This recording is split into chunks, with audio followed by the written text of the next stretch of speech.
I've got my top 10 catchers to draft this season, and that list is coming up next on Beat the Odds. Don't go anywhere. Welcome back to Beat the Odds, your source for expert fantasy baseball insights all season long. Spring training is in full swing and the 2025 fantasy baseball season is right around the corner, and I've got the top 10 catchers that you want to target in your fantasy baseball drafts. If you're a fan of this type of content, I'd encourage you to like this video, subscribe to the channel, and ring that notification bell. Now let's jump right into this list here. At number 10, we have Logan O'Hoppe. Where O'Hoppe might not be in the top 10 catchers in real life, for fantasy purposes, he's going to make the list. It's all about the bat, and O'Hoppe has got a lot of it. We should see him collect at-bats as a catcher, as well as the odd DH, giving him a solid floor to work with. I'd expect a repeat of his 20 homers from last season as he races towards 500 at-bats this year. Let's go to number 9. We have Shea Langoliers. Shea has got a gun behind home plate, but he struggled last season blocking balls and framing pitches. But like O'Hoppe, we only care about the bat. 29 homers and a 450 slug plays. Plus, with the move to Sacramento, there's far less foul territory there, so I'd expect the average to rise a little bit this year. Shea might challenge for the position lead in homers this season. Let's go to number 8. We have JT Realmuto. His days of running bases are behind him. At age 33, you're banking on the power behind his swing to get your counting stats. He remains one of the safest bets for batting average, which is becoming a harder thing to find these days. He'll still provide sneaky value for you if you can select him in the back half of your draft. Let's go to number 7. We have Will Smith.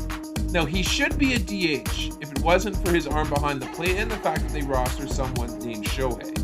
Smith's OPS has been regressing over the last couple of seasons, but I'm not scared to draft him based on the lineup he's going to be slotted in. He's projected to bat 5th, and I want a piece of all those RBIs that's going to be up for grabs. Let's go to number 6. We have Wilson Contreras. I think that we haven't seen the best of Wilson at the dish quite yet. If you were to project his line from last season over 600 at-bats, you get 100 runs scored, 30 homers, and 75 runs batted in. The word is that he's going to be spending more time at first and DH this season than behind the plate. Moving on to number 5, we have Yainer Diaz. Yainer was my reach from last season, and he paid off handsomely. Between the extra at-bats playing first base and DH, and the home stadium that is paradise for right-handed hitters, Yainer registered a 117 WRC+, which was the second amongst qualified catchers. He's a lock to repeat those numbers again this season, making him one of the safest picks at this position. Moving on to number 4, we have Cal Raleigh. Love the power, turn a blind eye to the contact profile. Raleigh will slot back into a prominent spot in the underwhelming Seattle lineup. I'm expecting a bounce-back season from Julio Rodriguez, though, and that should lead to some more RBI opportunities. How he was able to get 100 RBI last year is still a mystery to me. Moving on to number 3, we have Salvador Perez. The Royals slugging catcher has been a steady producer for the team for years now, and he's back to doing it all again this season. He shows little sign of slowing down, and he should be a fixture in the lineup hitting behind the uber-talented Bobby Witt Jr. I wouldn't bank on him leading all catchers in RBI this season, but he's certainly going to be within the top 5. Let's go to number 2. We have Adley Rutschman. Rutschman really faded off last season. After posting a 780 OPS playing in all but 6 games before the All-Star break, he hit a paltry 207 to close out the year. It could have been fatigue, and I would expect him to come back a little stronger this season. The fences are coming in and left at Camden Yards, so we may see him pop a few more over the fence as well. And finally, at number 1, we have William Contreras.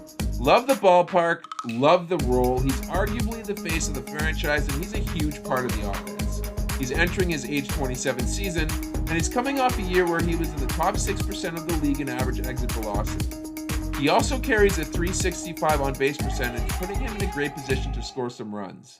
There will be no surprise if Contreras ends up as the top catcher in 2025. And that's going to do it here for this episode. I hope you guys enjoyed it. If you did, please leave a like on the video and, of course, subscribe to the channel for more content like this. I'm going to sign off for now, but I will catch you guys on the next episode.